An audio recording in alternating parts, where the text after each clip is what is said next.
राजधानी रांची स्थित धरना स्थल पर आज यूजीसी रेगुलेशन लागू करने की मांग को लेकर आयशा के नेतृत्व में प्रदर्शन किया गया। प्रदर्शनकारियों का कहना है कि यूजीसी रेगुलेशन को पूरे देश में लागू किया जाना चाहिए। इस दौरान आयशा ने कहा कि 19 तारीख को सुप्रीम कोर्ट में यूजीसी से जुड़े मामले की सुनवाई होनी है।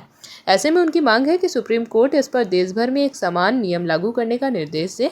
वहीं प्रदर्शन कर रहे लोगों ने कहा कि कॉलेज और यूनिवर्सिटी में आज भी जातिवाद की समस्या बनी हुई है, जिसके कारण एससी, ओबीसी समाज के कई छात्र मानसिक दबाव में आकर गलत फैसले लेने को मजबूर हो जाते हैं।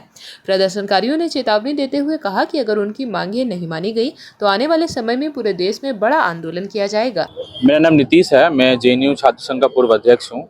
और ये देखते हैं कि सुप्रीम कोर्ट में रोहित वेमुला की मां और पायल तडवी की मां एक पीआईएल दाखिल करती हैं। ये बोलती हैं कि विश्वविद्यालयों में जातिगत भेदभाव होता है, उसके लिए एक सशक्त कानून होना चाहिए क्योंकि पुराना कानून उतना मजबूत नहीं है।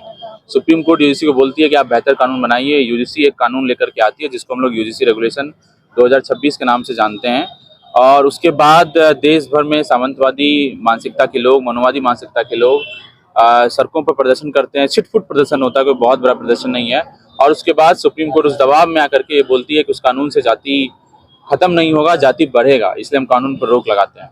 लेकिन हमारी ये मांग है कि उस कानून को रोहित एक्ट के तर्ज पर लागू किया जाए। और ये कोई यूजीसी रेगुलेशन यूनिवर्सिटी कैंपसेस में जो जातिगत भेदभाव को रोकने के लिए लाया गया था, ये कोई खैरात में सरकार ने नहीं दिया था, एक लंबे संघर्षों का परिणाम था। और हम देखते हैं कि जातिगत घटनाएं किस प्रकार से यूनिवर्सिटी कैंपसेस में होती है। आप अगर ओबीसी बैकग्राउंड से आते हैं, एससी एसटी बैकग्राउंड से आते हैं, इंटरव्यूज में बैठते हैं तो आपको कम नंबर दे करके निकाल दिया जाता है। नॉट फाउंड सुटेबल आपके नौकरियों में लगा दिया जाता है कैटेगरी के आगे। इस प्रकार से कई घटनाएं और सुसाइड की घटनाएं, इंस्टीट्यूशनल मर्डर की घटनाएं यूनिवर्सिटी कैंपसेस में हो रही है, आईटीज में हो रही है, मेडिकल कॉलेजेस में हो रही है। और खुद यूजीसी की डेटा कहती है कि हाँ, यूनिवर्सिटीज में, विश्वविद्यालयों में 118% जातिगत घटनाएं बढ़ी है। उसके बाद इस कानून पर रोक लगाना इस देश की बहुजन आबादी का, इस देश के तरक्की पसंद जनता के लिए एक बहुत बड़ा सेटबैक था।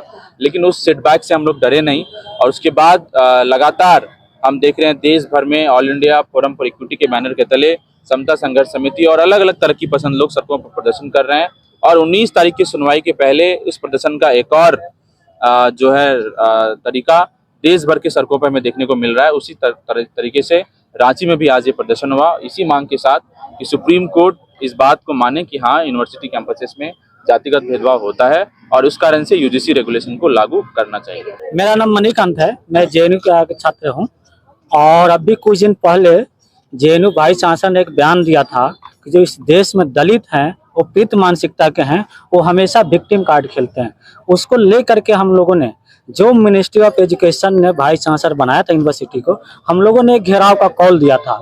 और उस दिन हमारे यूनिवर्सिटी का ताला बंद कर देता है और उसको हम लोग ताला को तोड़ते हैं। उसके बाद दिल्ली पुलिस हम लोग को 50 लोग डिटेन करता है और उसमें 14 लोगों को तिहाड़ जेल में डालता है।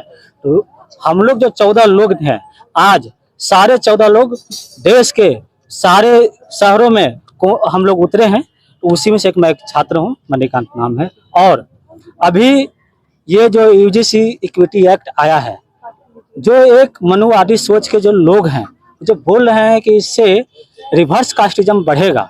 भाई, रिवर्स कास्टिज्म होता क्या है? पहले आप लोगों की समझदारी क्या? रिवर्स कास्टिज्म खुद जो ये यूजीसी है उसका एक रिपोर्ट बताता है 2019 से 2024 के बीच में यूनिवर्सिटी में 118% कास्टिज्म का संख्या बढ़ा है।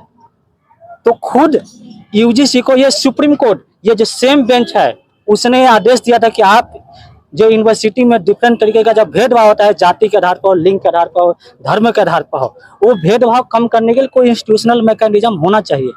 और जब ये 2025 में पहला बार कानून आता है, फिर जो ये पायल तडवी की जो माँ और रोहित वेमुला की माँ की जो वकील थे, उन लोगों को बोलते हैं कि इसमें बहुत सारी कमियां हैं, उन लोग कुछ पॉइंट देते हैं। उसके बाद फिर से आती है 2026 में और सेम सुप्रीम कोर्ट जज कुछ लोगों के दबाव में, बहुत थोड़े से वो लोग हैं, वो वापस ले लेता है। जेपी भारत लाइव, भारत की बात जेपी के साथ। वीडियो को लाइक करें, शेयर करें और चैनल को सब्सक्राइब करें।